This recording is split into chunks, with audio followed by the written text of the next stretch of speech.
right, so I have a special guest with me today.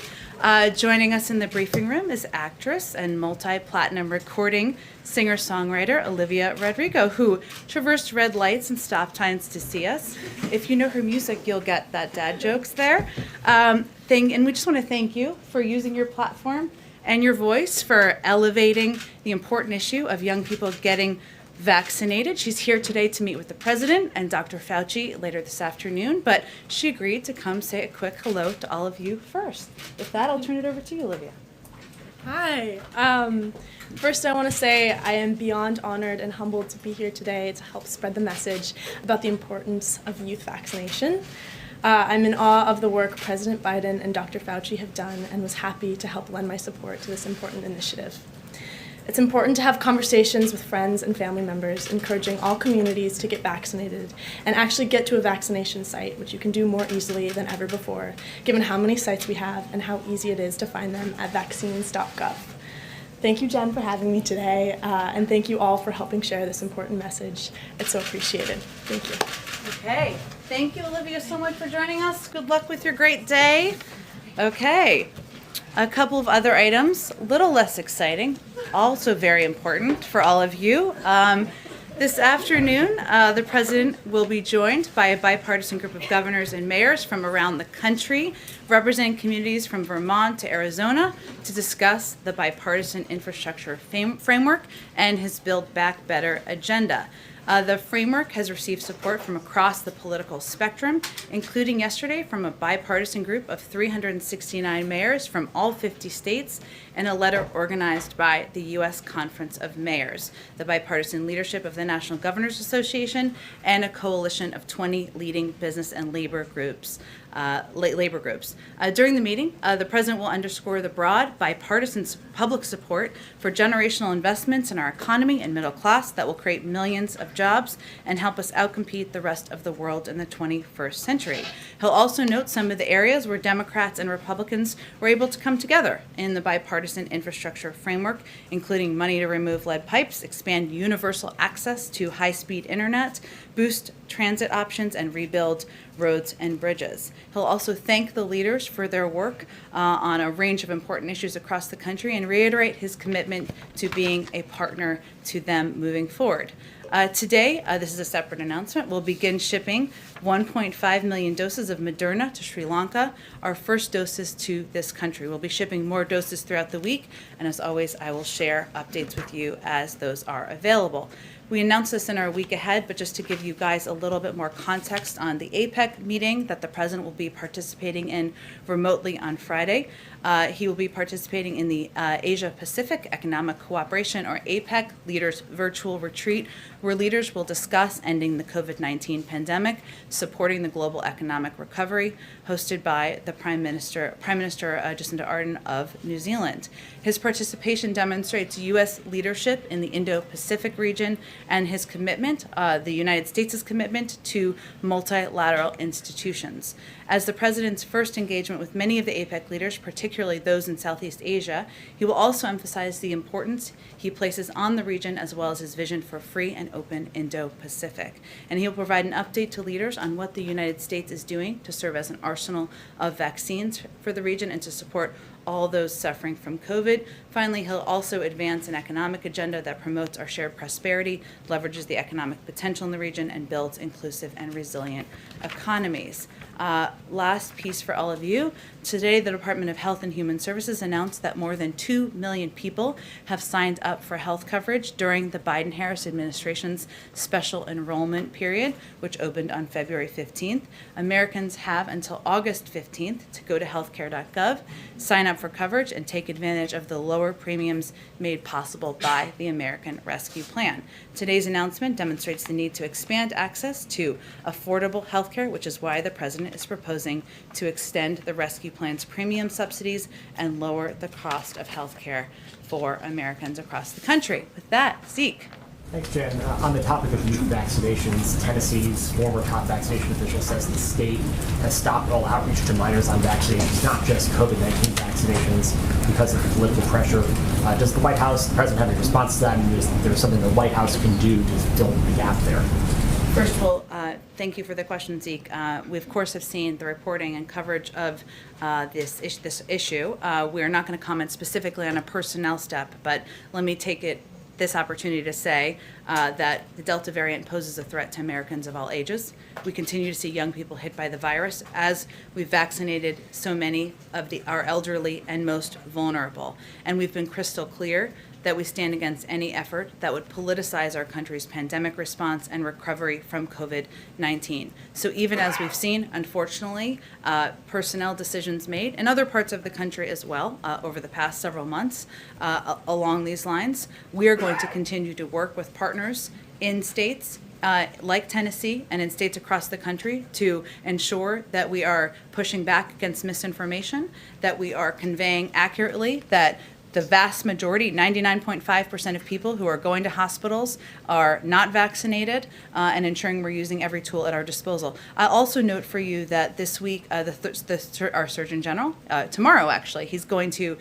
come to the briefing room tomorrow to talk about, he will discuss health misinformation in the United States, as well as our efforts to work with communities and get out information about COVID-19 vaccines. On a different subject, we've seen the Taliban continue to make gains in Afghanistan, and we saw the administration's announcement earlier today about SIV visas. How large is the population of the universe of people who would qualify for these visas? And does the White House believe that there's enough within the statutory cap right now in that program for all those who help the United States and Afghanistan to come to the U.S.? Does Congress need to do more to lift that cap? And what is the timetable for sort of getting everyone in Afghanistan who wants to leave and come to the U.S. out of Afghanistan? Sure. Well, you had a couple questions in there, so let me try to address all of them.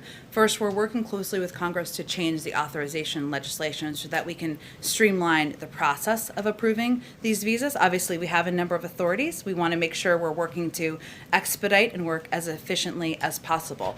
What we announced today also is that we are launching what we are calling Operation Allies Refuge to support relocation flights for interested and eligible Afghan nationals and their families who have supported the United States and our partners in Afghanistan and are in the SIV application pipeline. In terms of the specific numbers, I'm not going to be able to provide those to you for operational and security reasons, but I can confirm that flights out of Afghanistan for SIV applicants who are already in the pipeline will begin in the last week of July and will continue. And our objective is to get individuals who are eligible relocated out of the country in advance of the withdrawal of troops at the end of August. And just on a different topic, an American journalist, Danny Fenster, has been in prison in Myanmar for months now. His family has raised considerable alarm about his health situation, and he's showing signs of potential COVID-19 exposure, and he's not getting the treatment there. Has the president been briefed on his condition, and has the White House engagement been to try to get him free to return to the United States? Well, first, we take the detainment of individuals, Americans, and journalists around the world very seriously, and we work through a range of channels to raise concerns. Obviously, the situation on the ground in Myanmar is quite concerning and quite challenging, but we do work with international partners to raise issues, including these, through every channel that we have at our disposal. I would say the most appropriate channel to raise specific issues and to move forward on action is through the State Department, given their diplomatic role in the world.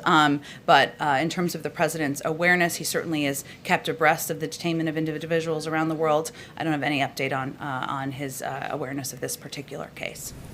Go ahead. The compromise, the $3.5 trillion reconciliation bill, is the president satisfied with the level of funding? Is he happy with it? Does he fund his priorities?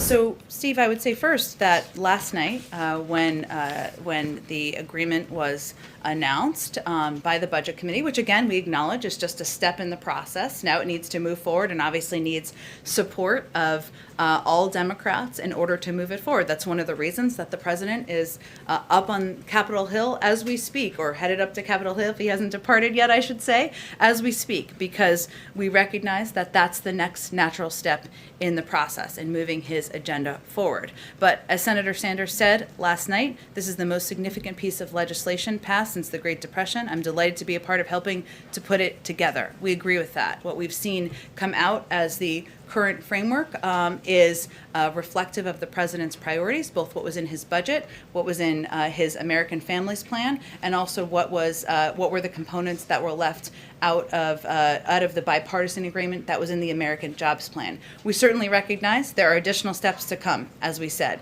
That's why he's up on the Hill, and we feel this is working exactly as it should. President of the United States proposes a bold agenda, as he did back in March. Congress works out a path forward, works out an agreement on where things look. That's what's happening now. Now he's going to engage, he's going to advocate with members, he's going to advocate with the American people and communicate and sell the package about why it needs to move forward. So that's exactly what's happening. Secondly, on Cuba, what is the status of the review of the Trump-era policy? Sure. So I would say, Steve, that, and you and others who covered this certainly know that first, I will confirm, of course, we're still reviewing our Cuba policy with an eye toward its impact on the political and economic well-being of the Cuban people.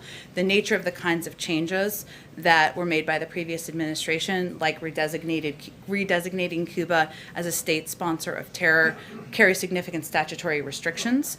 We've been running a thorough policy process on these and other issues with support for democracy and human rights always at the core of our work. Now, there's no question that the protests over the weekend and the events of the last several days are significant events. And it was the largest protest we've seen in Cuba in a long time. That will obviously have an impact on how we proceed. So we will see how things develop in the days ahead and develop our policy responses accordingly. We don't want to do it as one-offs. We want to look at it as we have been with a comprehensive approach in mind. Go ahead. Thanks, Jen. Are there must-haves? I should say this differently. What are the must-haves for the president in this reconciliation package as it moves forward? Well, I'm not going to negotiate further from here or at all from here. Obviously, as I just noted, Senator Sanders, the chairman of the Budget Committee, noted the historic nature of this package that has been agreed to by the Budget Committee. We agree with that.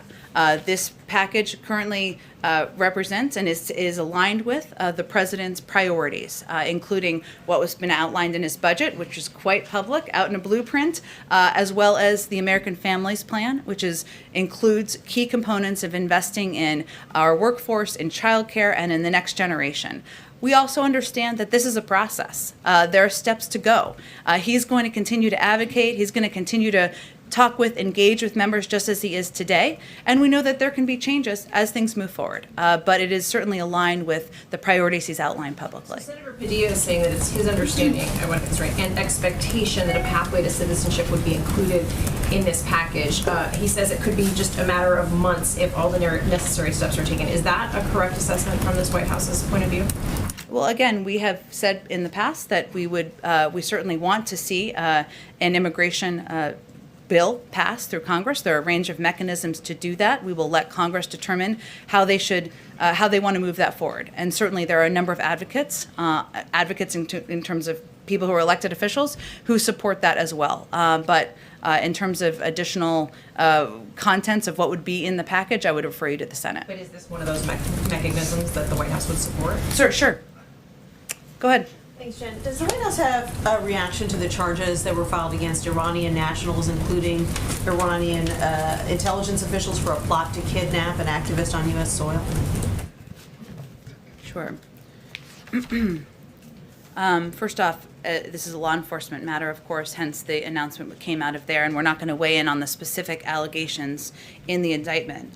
Overall, though, we categorically condemn Iran's dangerous and despicable reported plot to kidnap a U.S. citizen on U.S. soil. We will forcefully defend U.S. citizens and U.S. interests. That includes law enforcement actions like the one announced yesterday, as well as the actions the president has taken to defend U.S. forces in the region from Iranian-backed militant groups. It also includes our diplomatic effort to constrain Iran's nuclear program, one of our most important and urgent actions. But it's actions to attempt to silence the voices of those peacefully working to address the situation both inside of Iran and outside of Iran that are appalling. We'll continue to speak out against that, and obviously law enforcement authorities will take appropriate steps. And what kind of impact, if any, will this have on Iranian nuclear talks? Well, it still remains, we have never assessed Iran to be a good actor in the world, not just by this this plot to kidnap a person who's residing in the U.S., but their activities in the region, which we have had great concern about, and the president has taken retaliatory actions for. But at the same time, we still see it in U.S. interests and in our national interest to engage in ongoing discussions so that we can have greater visibility into Iran's path to acquiring a nuclear weapon. So we will continue to pursue those talks, pursue the diplomatic path forward, which we think is in our interests and continues to be constructive. And then on another topic, the president gave a very impassioned speech yesterday about voting rights, calling on Congress to pass sweeping voting rights legislation, but the political reality there remains the same, which is that the Senate is unlikely to pass anything unless the filibuster rules are changed. Is he giving Congress a certain amount of time, a window to act before he changes his position on the filibuster? Well, first, I think what you heard the president deliver yesterday, and what many people on the outside heard, was an impassioned case for why voting is a fundamental right in this country and why we should use every lever at our disposal to advocate for it and ensure people have access. One of those is certainly legislation, something he will continue to push for and advocate for, and he's asked his vice president, and she's agreed, to serve as the point person on moving that forward. We do hard things. We don't accept that there isn't a path forward. We're going to continue to engage with leaders in Congress about not just the For the People Act, but also the John Lewis Voting Rights Act, something voting rights has been supported in a bipartisan manner quite a bit in the past. In terms of the filibuster, it is a legislative procedural process that is up to the Senate to determine the path forward on. And I will leave it all to you to determine what the vote count and the whip count is there, but there is not the majority to support that. And I know we focus on one or two, but it's certainly more than that of individuals who oppose changes to the filibuster because of the history. Go ahead. Thank you, Jen. About voting rights and these Texas lawmakers who have come to Washington, do you know any examples from his 36 years in the Senate that Joe Biden just hopped on a train and left town to avoid a vote that he knew he was going to lose? Welcome back. Look, I think that the president's view is that these Texas legislators were making a statement through action in opposition to efforts in their state to oppose restrictions on people's fundamental rights and their rights to vote in their state. That is why they departed. The vice president met with these legislators yesterday, and the president, I should say, certainly applauds their actions and their outspoken opposition to states to efforts to put in place restrictive measures in their state. And maybe it is funny to think about it that way, but the president is talking about this as the most serious assault on our democracy. I don't think anything about this is funny. I think what is important to note, though, here is that there are 28 states, including Texas, where there are laws in place or in process to make it harder to vote. And it requires bold action. It requires bold voices to speak out against that and make sure people understand their rights. That's exactly what's happening here. So does the candidate, who's now the president, who told people he knew how to make deals with Republicans, he's meeting with Republicans today, does he think that the best way to prevent something bad from happening, that he thinks is bad from happening in Texas, is for these lawmakers to be hiding out in a different state, or for them to go back and sit down at the table? The president fundamentally believes you should work together in areas where you can find agreement, as he is on the bipartisan infrastructure framework that is going to help rebuild roads and rails and bridges around our country. And also that you should be outspoken where you have concerns about affronts to democracy. That's what he did yesterday, and that's what these legislators are doing now. And then just quickly on Cuba, the DHS Secretary Mayorkas is warning people there, if you take to the sea, you will not come to the United States. Why is that? Well, first, I think it's important to understand the context of what the Secretary was conveying yesterday, which is just that it is still the case that it is not the way to come to the United States is not through processes of trying to come to the border without going through an asylum process, or coming by sea without going through an asylum application process. There are certainly programs through which that some of them have not been reinstated, I should say, that were put in place by the Trump administration, that are being reviewed, as he said yesterday, that would apply to the individuals and people of Haiti and the people of Cuba as well. Those have not been reinstated. They're being reviewed. That's what the Secretary said yesterday. What he was reiterating is that this is not the time to travel irregularly. It's dangerous. People can lose their lives as they have in the past. And as the administration tries to figure out the root causes of migration to the country, don't we know that the reason people want to leave Cuba is because they don't like communism? And so as you're trying to figure out like what the processes are for these people who want to leave Cuba, I'm not sure what your question is. you guys have Why spent are a lot people of leaving time. Cuba, or what is the process for them getting here? I can explain either of them, but you tell me. Sure, yeah. Do you think that people are leaving Cuba because they don't like communism? I think we've been pretty clear that we think people are leaving Cuba, or not leaving Cuba, or protesting in the streets as well, because they are opposed to the oppression, to the mismanagement of the government in the country. And we certainly support their right to protest. We support their efforts to speak out against their treatment in Cuba. I will say separately, an important question is also what happens when people are seeking protection, or what happens when they are attempting to flee. In the past, as I noted, we've had several humanitarian programs, such as family reunification parole programs for both Haiti and Cuba. Those were policies or processes that were in place prior to the Trump administration. Those have not been turned back on, as Secretary Mayorkas said yesterday. He also said we're assessing the status of those parole programs.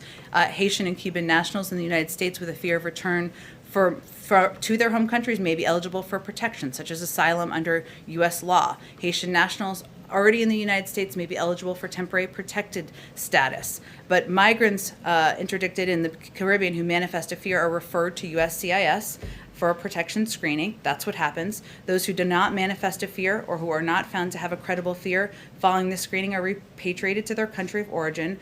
Those found to have a well-founded fear of persecution or torture are not brought to the United States. They are referred to a third country for resettlement. I'm sharing all of that with you so people understand what the process is when they're trying to make what a treacherous journey is, and a challenging journey where people can lose their lives. But certainly, we have said many times, and I will reiterate here, that we support not just the role of protest and peaceful protest. We stand with the Cuban people in their call for freedom from both the pandemic and from decades of repression and economic suffering to which they have been subjected by Cuba's authoritarian regime. Go ahead. I was hoping you could tell us more about Olivia Rodrigo's visit here today. What was the intended target of the message? When will we see the video that we believe she made? Mm-hmm. And just more about the strategy of having her here today. Sure. Well, she's meeting with the president and Dr. Fauci later this afternoon. And in terms of when a video product will go out, I'll have to check on that and see what the editing process looks like. You all may have a better sense of that than I may. But she's here because we recognize and understand, and she offered to come, of course, so that is an important component of it, that we need to reach people, meet people where they are. And speaking to young people, people who are under the age of 18, many of whom, as we've seen across the country, are huge Olivia Rodrigo fans, hearing from her that getting vaccinated is a way to keep yourself safe, a way to ensure you can see your friends, a way to ensure you can go to concerts, a way you can ensure that you can live a healthy life, and is an important part of what we're trying to do here. So she's playing an important role in that. And in terms of when the video is, I'm not sure. But I will say, not every 18-year-old uses their time to come do this, so we appreciate her willingness to. In other news of popular interest, there's a rally today at the Lincoln Memorial, and it follows on a question I asked you a couple of weeks ago about whether the White House's position on conservatorships. Has there been a decision on that here as to whether the president feels there's a federal role in governing these relationships? I don't have anything new on that for you. Understand the interest and the question. Go ahead. Just to return to Cuba, will we hear from the president this week? He said the other day that he would speak out on that. And secondly, is his position still that he feels that the Trump policies were a failure and didn't affect change? Is that still his policy? Well, Again, I would say, one, in terms of whether we hear from him, he says that often, as you know, and what he means is he speaks out publicly nearly every day at events. Sometimes you all ask questions. If there's an update to provide on what we're doing, on what our policies are, certainly he'll provide that. Is there a planned speech or trip? Not at this time. In terms of our policies, again, I would say, Alex, that we are continuing to review our policies. It's been an ongoing process to review the policies that were put in place by the prior administration. We also recognize that this was a significant event over the last couple of days, the largest protest in a long time that we saw in Cuba. People speaking out, Cuban people speaking out, calling for freedom from both the pandemic and from decades of repression. That's significant. And of course, that will play a role as we consider and factor in what our policies will be moving forward. I would also note, though, that we will do that through the prism of what will help the people of Cuba, not what will help pad the pockets of the regime. And that is a challenging circumstance given the control of the regime currently on the people. Does President Biden endorse Senator Schumer's bill on marijuana? I've spoken in the past about the president's views on marijuana. Nothing has changed. There's no new endorsements of legislation to report today. Go ahead. Just for clarity, housekeeping, did you, maybe I missed it, will the president meet with the Texas Democratic legislators, and if so, when? The president asked the vice president to meet with the legislators yesterday. She was happy to do that. She did that. He supports, of course, their voicing of their strong views. I don't have any plans to preview for you at this point in time. Has he spoken to them in any form by phone? Did he call into that at some point when the media left? He did not. Let me ask you, if I can, about a couple other questions. One as it relates to the dark websites that are linked to Our Evil. We saw that the ransomware gang, Our Evil, those websites were no longer operating as of yesterday. Is the U.S. behind the targeted attacks on Our Evil or the computer servers that have hosted those ransomware attacks? I don't have anything more for you on it. Is there any indication that Our Evil, has adapted to preempt a possible attack? We just don't have anything more for you on Our Evil's absence currently from the environment. Let me see if there's something else you can answer then, perhaps. On Afghanistan, we know that Operation Allies Refuge and the announcement that this is going to begin for those who are already in the pipeline, as they describe it, in the last week of July. They can't talk, it said in the note that was provided by a senior White House official. They wouldn't say anything more specifically about the timing of it, but where are these Afghan nationals and their families? Where will they be going? Well, again, Peter, for operational and security purposes, for the individuals that we're relocating, we're not going to be providing details of that at this time. I don't foresee that necessarily changing. Once it is in a place where their security is affirmed, then we will, of course, provide information, as we have on the timing, as we have on what the operation looks like. Sure. So on that basis, then, as a security issue, then how many Afghan nationals and family members does the U.S. assess have been killed in the course of the last several months in Afghanistan in the absence of their departure from that country? So I don't have any assessment of that, Peter. I would say that the reason that we are taking these steps is because these are courageous individuals. We want to make sure we recognize and value the role they've played over the last several years. We are working on several fronts here, both working with Congress, using our authorities, relocating individuals who have played roles as translators and others supporting U.S. efforts in Afghanistan. So that should be seen as significant. I would also note, because I didn't note it earlier, that we have Ambassador Tracy Jacobson, a 3-time chief of mission in Tajikistan, Turkmenistan, and Kosovo, is leading the State Department Coordination Unit that will deliver on the President's commitment under Operation Allies Refuge. The unit also includes representatives from the Departments of Defense and Homeland Security.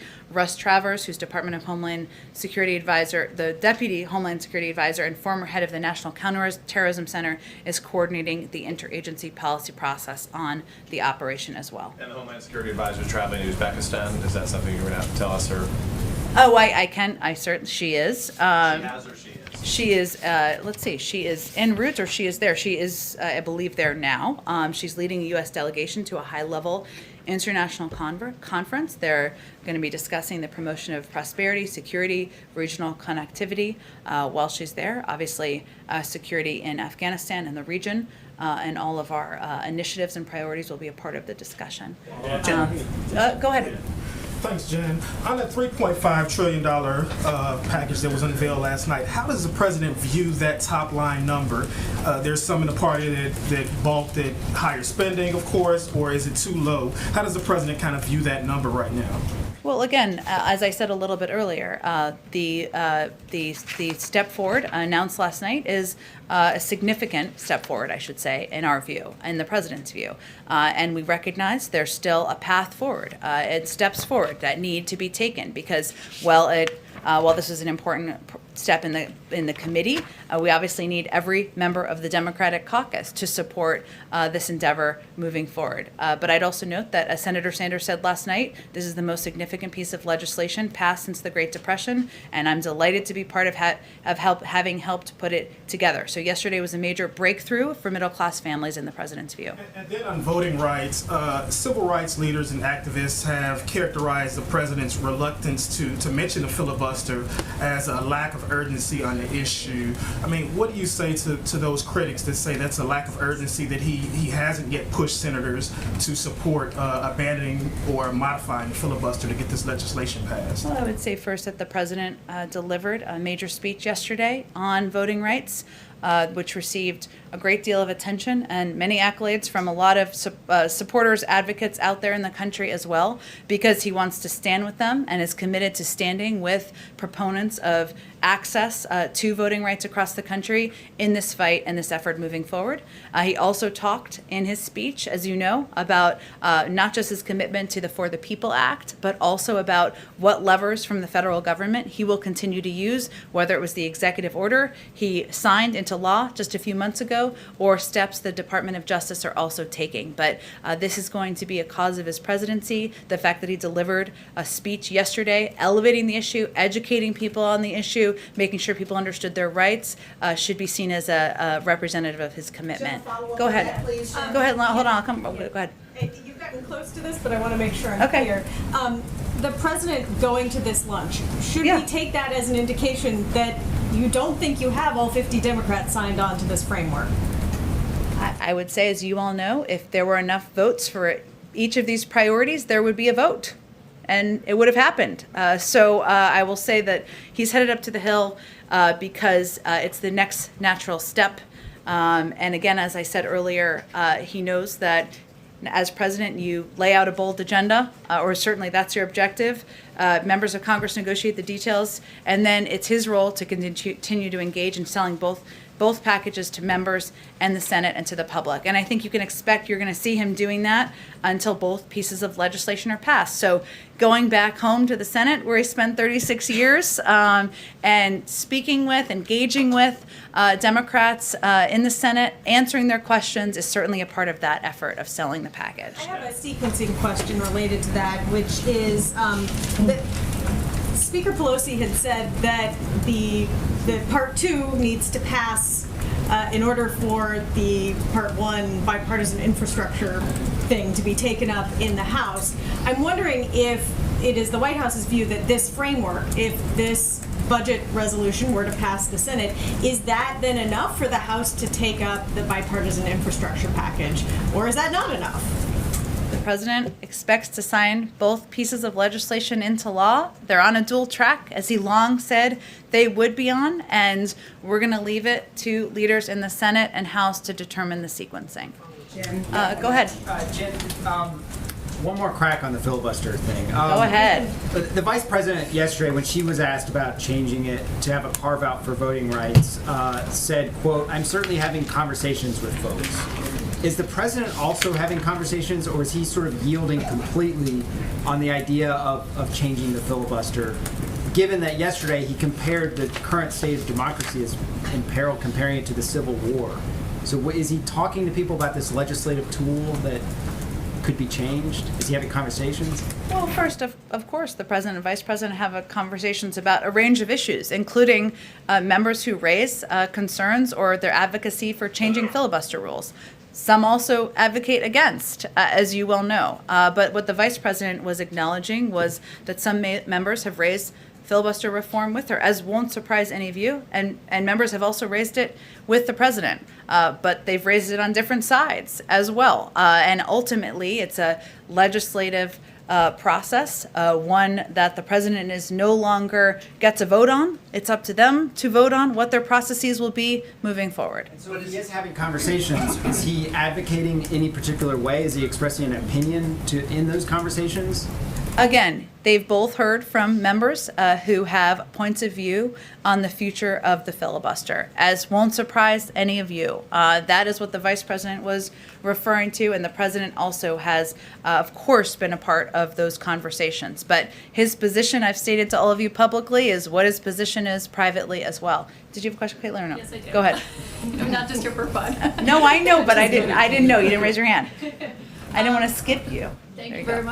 much. He met with Senator Sanders earlier this week, who wanted this 3.5 trillion number initially to be a lot higher than it is. There are other moderate members who wanted it to be a lot lower than it is. So does he plan to meet with people like Senator Manchin on this one-on-one as well? I expect the president will continue to be deeply engaged with a range of members, Senator Sanders, Senator Manchin, others in the Senate, as they work to move this legislation forward. And it is certainly a significant step, a big breakthrough last night in the agreement that was announced. The president will be the first to tell you, though, that he knows there are a number of steps ahead. And there will be continuing discussions, negotiations.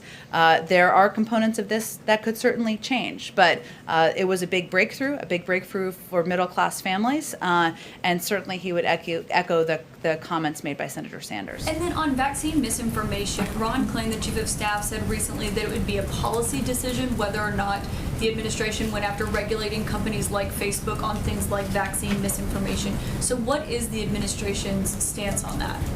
Well, we believe that all of us, social media companies, platforms, where a lot of this misinformation travels, the media, state and local officials, it's important for everybody to step up and spread the word about the vaccines. There's a report that will be coming out that, again, our Surgeon General, Vivek Murthy, will be coming to the briefing room tomorrow to talk about, and certainly the pushback against disinformation, information that is, literally a matter of life and death, is something that is going to be a continued focus of this administration. You are right that obviously decisions to regulate or hold to account any platform would certainly be a policy decision, but in the interim, we're going to continue to call out disinformation and call out where that information travels. Does the president have plans to speak with Mark Zuckerberg at all about this? There's no plans that I'm aware of. Go ahead. Thanks. A group of senators is urging the president to postpone a pause in federal student loan payments until next March. I'm just wondering, what is the president's current thinking about the timeline for reinstating those payments? Well, there's a certain timeline I think that's required because I think they expire in the fall, if I'm correct. So obviously it would be in advance of that period of time, but I don't have anything to preview for you in terms of where he will land. I want to give him the space to make a decision. And I have another question on climate. The EU today said it will impose a carbon border tax, which could affect U.S. imports, which could complicate the president's plan to present sort of a unified front later this fall in Glasgow. Is the administration concerned about how the carbon border tax will affect exports to Europe? This is a very good question that I suspected someone would ask me about today, and I actually did not talk to our team about it, so let me get something. I'm sure it's of interest to others, and I'll get back to you after the briefing. Okay, thanks. Go ahead. Thanks, Ron. So as we speak outside right now, there's solidarity protests with the Cuban people right outside the fences of the White House. We've been seeing this all across the country here, and Democratic lawmakers in South Florida have actually called on Biden to come down to Miami to give a speech. You all are reviewing your policies, but is there a way that you believe, either to answer these calls, that you can more forcefully show support for the Cuban people in that way? Or is there anything in the works? Through a speech? Yeah. Like, it's been asked, so.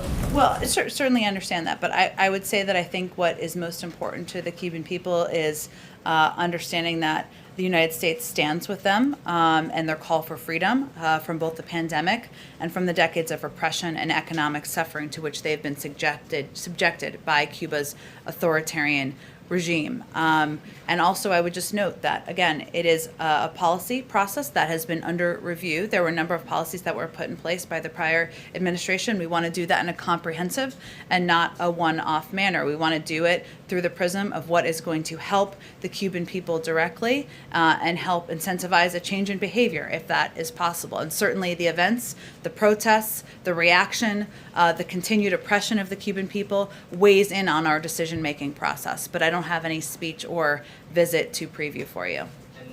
So then on policy changes, on the campaign trail, Biden promised that he would reinstate the Cuban Family Reunification Referral Program. Can you give us a readout maybe on where that process has gone so far in these comprehensive reviews?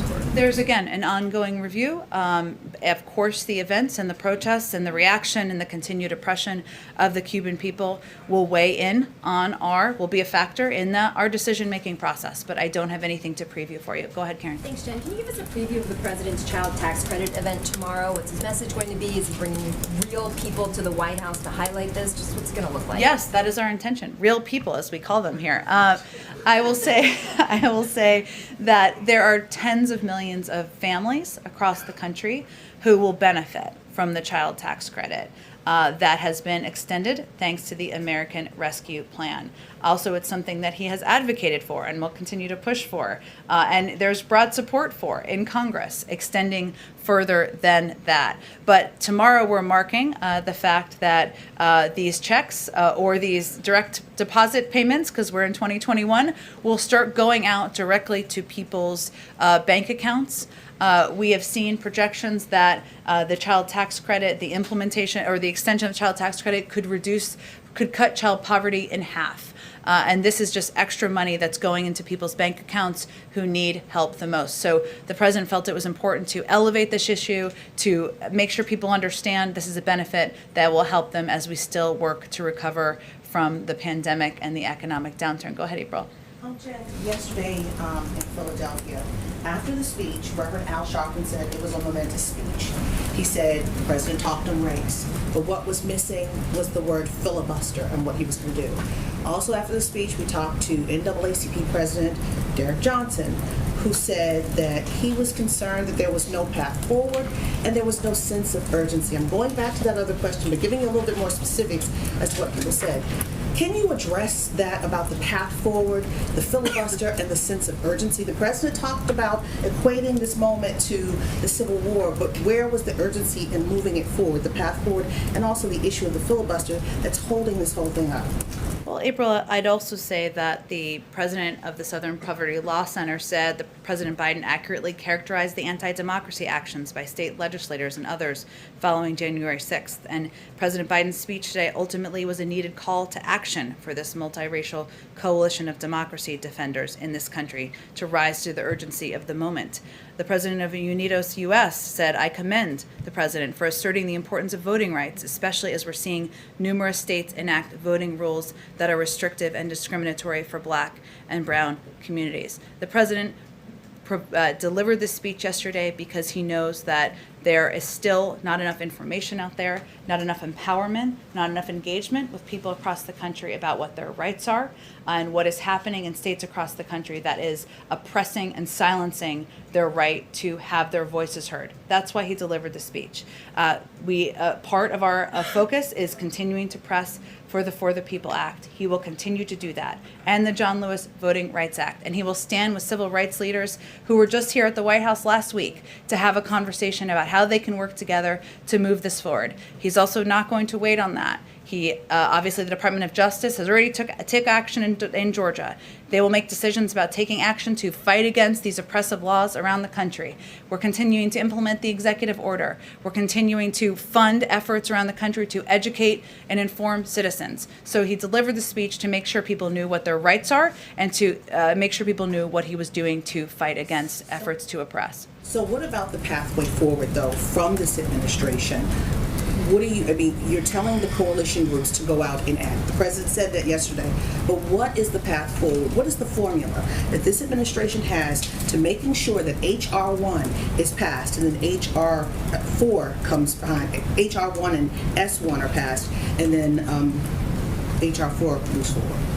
Well, I don't have details on a legislative strategy to outline for you here. We are going to continue to work with leaders in the Senate, leaders in the House, who, as you know, are huge advocates for moving these pieces of legislation forward. And we're going to continue to lift up and empower voices across the country to ensure that people understand who have a vote, how important this is to citizens across the country. I got to keep going, April. I'm sorry, I got to keep going because I'm going to run out of time. Go ahead. Thanks, Jen. two-part question about why the president's up on the Hill right now. The $3.5 trillion price tag of the infrastructure proposals and the reconciliation bill with the human infrastructure elements to it may give pause to some Republicans who would otherwise support the so-called traditional infrastructure bipartisan bill. Is the president worried about that at this point? And the second part of my question is, it brings up the scenario that if the traditional bill is not going to be approved in the Senate, it can be pushed into the reconciliation bill possibly. Is the president going to think about that and talk about that? I know I'm getting way ahead of the process, you're going to tell me, but is that a possibility? So tell me if you want, but was that a possibility? Well, certainly the president is going to continue to advocate for a dual track of these pieces of legislation moving forward. So you are right, I'm not going to get ahead of that process. But I will say that the president was in the Senate for 36 years. He's the first to say that, and he knows well, that voting for one measure you support never means you have to vote for a different measure. That's not how legislation works. And certainly he said from the beginning that, and he's been clear for months, as his Republican colleagues have acknowledged for months, that we are proceeding on two tracks to pass his economic agenda. One is the bipartisan infrastructure framework. The other is the Build Back Better reconciliation package, where there was a significant breakthrough last night, led by the Budget Committee and Chairman Sanders. So a couple weeks ago, everyone said this was dead. It wasn't going to happen. No possibility. They're both moving forward. The Senate Majority Leader says he wants to bring both up for a vote, and we're going to work closely with him to get that done. Does he want to talk to some Republicans? Does he want to run into some Republicans while he's in the hallways there? He may. As you know, how Capitol Hill works could be wild and crazy up there. But he is going to continue to engage, of course, with Republicans on moving his agenda forward. Today is an opportunity to speak with Democrats about both pieces of his legislation, both pieces of legislation they support, many of them support, about moving them forward. Go ahead. A question on COVID, a question on a question on Cuba, and then a question on Sure. COVID after that. Given the lack of internet access in Cuba, how is the administration monitoring the situation, the crackdown on protesters, and if the administration determines that there is violence against protesters, what options are at the president's disposal? Well, first I would say we continue to call for the swift release of those peaceful protesters who have been unjustly detained. Again, we stand with the Cuban people and their call for freedom from both the pandemic and from decades of repression. The protests in Cuba, as you all know, have largely stopped because of the regime's violent crackdown and retaliatory measures against Cubans in exercising their fundamental and universal rights. This is unacceptable. Of course, we will continue to call for a change in approach, and we will continue to review our own policies about what is possible and work with our partners around the world in a coordinated fashion as well. On vaccinations, you've talked before about going county by county. What does the administration think is driving some of the variation of vaccination rates between counties? Looking at Kansas and Missouri, for example, Missouri has more than 30 counties where there's less than 25% of the population vaccinated. Kansas, right next door, culturally similar, only has 2 counties in that case. What accounts for variation between states, between counties? Is it local officials? Is it state officials? I can't make a sweeping assessment of that. It's different in county to county and in state to state. We also recognize, looking at the data, that there are portions of the population, demographics, including people under the age of 27, who have a much lower vaccination rate. Hence, we are quite focused on communicating directly with those people, hence our special guest today, about why it's important to get vaccinated, why these vaccines are safe, why they can still kill you, even if you are under the age of 27. We need to be clear and direct about our messaging. There is misinformation out there. Sometimes that's traveling on platforms. Sometimes that's traveling, unfortunately, out of the mouths of elected officials. So it's really case by case, but the most important thing we can do is not see this as a partisan issue, because certainly the virus is killing people, whether they're Democrats or Republicans. If you're vaccinated, you're protected. 99.5% of people who are going to hospitals are not vaccinated. That's a pretty clear statistic. Go ahead. Rodrigo is here today. Why would you invite Olivia Rodrigo, who's only 18 years old? She's super popular, obviously. She has a line of fans outside of this White House gate right Sure now. she does. And they told me to make sure I get in a question for them. So my Go question ahead. for them and the rest of the young people in this country is, what is it that Olivia Rodrigo is tasked with while she's here? What's the goal of having her voice involved in this conversation?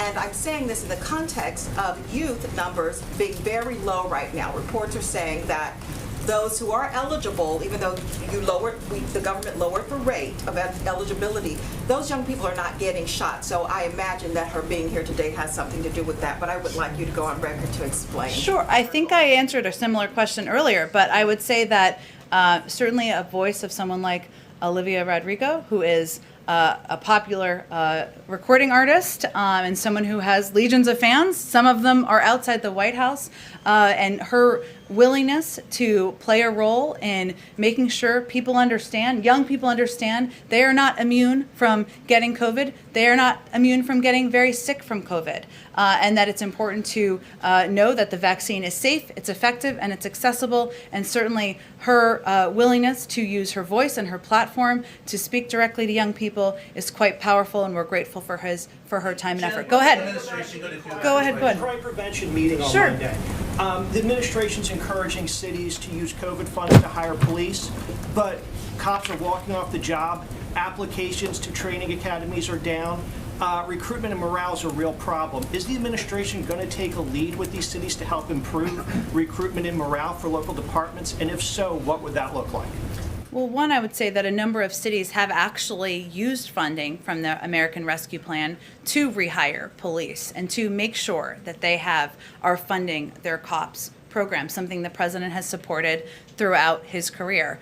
We also have just started a strike force to work from the Department of Justice with about a half a dozen cities around the country to crack down on illegal gun trafficking. Another way that we are working with cities to ensure we are being an effective partner from the federal government. And the president has proposed a great deal of an increase in funding for law enforcement in his federal budget that can be used to keep cops on the beat, to ensure that we are supporting local communities. So those are all steps that he's taking and he's proposing in action. But if people don't want to be cops, what does this really matter, freeing up these funds? I mean, everybody wants better cops, better policing, more diverse policing. Is just freeing up these funds going to be enough to do it, or does the White House need to do more? Well, again, I think the president has been clear that he supports and advocates for and supports funding and has proposed funding to ensure that local communities and local police departments have the support and the resources they need. At the same time, he's also been an advocate and looks forward to signing a police reform bill into law. Go ahead. Thank you, Jen. I wanted to ask you a question about a gender equity issue that I hope you could weigh in on. You may be familiar with 5-star safety ratings. They're the measure for cars, trucks, vans, how well they perform in crash tests. And it turns out, based upon an investigation that Gray Television has done, the testing is not done for women drivers. It's just a male crash test dummy that is put behind the wheel of an automobile, not a female crash test dummy. Since our investigation, bipartisan legislation has been introduced in both the House and the Senate to correct this gender inequity. I was hoping that you could weigh in on this issue, number one, and could you support that type of legislation? Well, I do know that NHTSA, who oversees this effort, does use female crash test dummies in some of their safety testing and uses data to determine where to use which sized and gendered dummies. They also use computer simulation, in addition, to enhance their research and fund the Global Human Body Model Consortium, which has developed simulation models for a variety of occupants, including men and women, but also children, the elderly, and more. So that's another way they rely on data. But otherwise, I would refer you to NHTSA, who would have more additional information. I don't have any announcements about support for legislation at this point in time. Go ahead. I would like to turn it back to immigration for just a moment. I know that President Biden has previously said that his administration is going to work to address illegal immigration in Central America by addressing root causes of it, including corruption. And I'm wondering, with what we're seeing right now in Cuba and Haiti, I would think that would suggest that that can be a very long and tricky process that can lead to very dangerous situations. Do you think that that throws any sort of wrench into the administration's kind of plan to address illegal immigration in Central America in that way? I don't think so, but tell me more about your question. I mean, really, I'm just asking, given what we're seeing in Cuba and Haiti, it's clear that trying to address these issues, while I think everyone would agree that's important, leads to potentially, a lot of unrest. Does that give anybody pause in the Biden administration for addressing illegal immigration in Central America in that way? No. Go ahead. Yes, Jen. One more question, if I may, on this Operation Allied Refuge. I know you won't divulge the third countries that these people will go to, but can you confirm that Guam, which is U.S. territory, has been ruled out now as a way station? I'm just not going to rule in or rule out any places. I certainly understand the interest. This is a big priority for the president. As we have information we can provide to all of you, we will provide it. We obviously, the security and safety of the individuals who are relocating is of utmost focus and concern. Go ahead, Yamiche. Go ahead, Yamiche. Thanks. A question about Haiti and one on COVID. Sure. On Haiti, does the president support halting deportations to Haiti? The Haiti caucus in the House has written a letter calling for him to halt deportations of Haitians. I have not spoken with him or our team about that. I'm certainly happy to check for you, Yamiche. But did you have another Haiti question, or you said you had another one? The other Haiti question I have is there a timeline for when the United States plans to respond to this request for troops and military assistance in Haiti? And could you talk a little bit about what the United States is weighing if you can't give a timeline? Sure. Well, first I would say that, we have a very large diplomatic presence on the ground. Our ambassador assistant has been very involved and deeply engaged in efforts on the ground. We have more than 100 American citizens who are working on the ground. We've also responded to a number of their specific requests in terms of personnel and aid and assistance on the law enforcement front as they are working to move the investigation forward. In terms of additional considerations or considerations of requests for troops, that is still an ongoing review. On COVID, I want to ask you something about, we saw in Tennessee, the Tennessee Department of Health, it halted all adolescent vaccine outreach, not just for coronavirus vaccines, but for all vaccines. I wonder what this administration makes of that move. And you talked about taking the politics out of vaccinations. How do you do that when you have a state like Tennessee now halting vaccine outreach in this way? Well, I would say, Yamiche, that I still am not going to comment on a personnel decision or in that way, which I know is a significant part of the reporting here, an important one. Certainly, any effort that prevents accurate information based on data, on science, as it relates to the COVID-19 vaccine or any other vaccine, is of concern to the federal government, because we have seen, as we've talked about a bit in this briefing, lower rates of vaccination as it relates to COVID specifically among young people. That puts young people at risk, puts young people in danger for illness and even death in this case. So we will continue to work with local health authorities. We will continue to work with local trusted voices in order to get the message out and the word out and get accurate information out. But any effort to repress or not share that information is risking people's lives. Okay, and just make sure, I know you said that you're going to get back on the deportations of Haitians, but is it under consideration at all? Is that something that the president is open to doing? I don't want to speak out of turn here. I will see if there's anything to report out on that. Go ahead in the very back. Thank you, Jen. Two questions on Afghan interpreters. I know you said you don't want to give a specific number of people that will be evacuated, but there's a lot of confusion on the ground, fear on the ground. Is it going to be all SIV applicants? Is it going to be just people who have cleared the first step? One interpreter there told me this week, if I'm left behind, I will 100% be killed by the Taliban. So what details can you give us for them? So as we've announced in the past, the focus is on applicants who are already in the pipeline. That is what will begin the last week of July. We, though, have a range of contingencies, and we are continuing to work to ensure that we can help as many of these bold and courageous individuals as we possibly can. But those are the individuals, the translators who are in the pipeline already, who will be the first focus of relocation. And one more question. We're Hearing that the flights will happen only out of Kabul, but there are a lot of interpreters that don't live in Kabul. They may not be able to get there. Are you going to help them get there safely? They're threatened by the Taliban, and they often don't go outside. So advocates are wondering how they're going to get to those flights. It's a great question. We obviously want to help interpreters and applicants who may not be living directly near the airport. I will see if there's more from the State Department in terms of the operational component of this that we're able to share. But certainly we keep that in mind. Go ahead, Chris. So going back, I know this was partially asked, but going back to this question on decriminalizing marijuana at the federal level. So I just remember during the campaign, since then, the president has spoken about mass incarceration and reducing the levels. Is he encouraged that this is coming back to the Senate? I know you won't speak specifically about endorsing the bill, but is he glad to see that this is resurfacing and that there will be a debate over it? I have not spoken with him about this specific piece of legislation. Go ahead. Okay, go ahead. Last one. What about the issue of decriminalizing? Again, that remains his position, and certainly he would be encouraged by steps to implement that, but I have not spoken with him in recent days about marijuana or legislation. Go ahead on this. Special envoy here is in Moscow right now.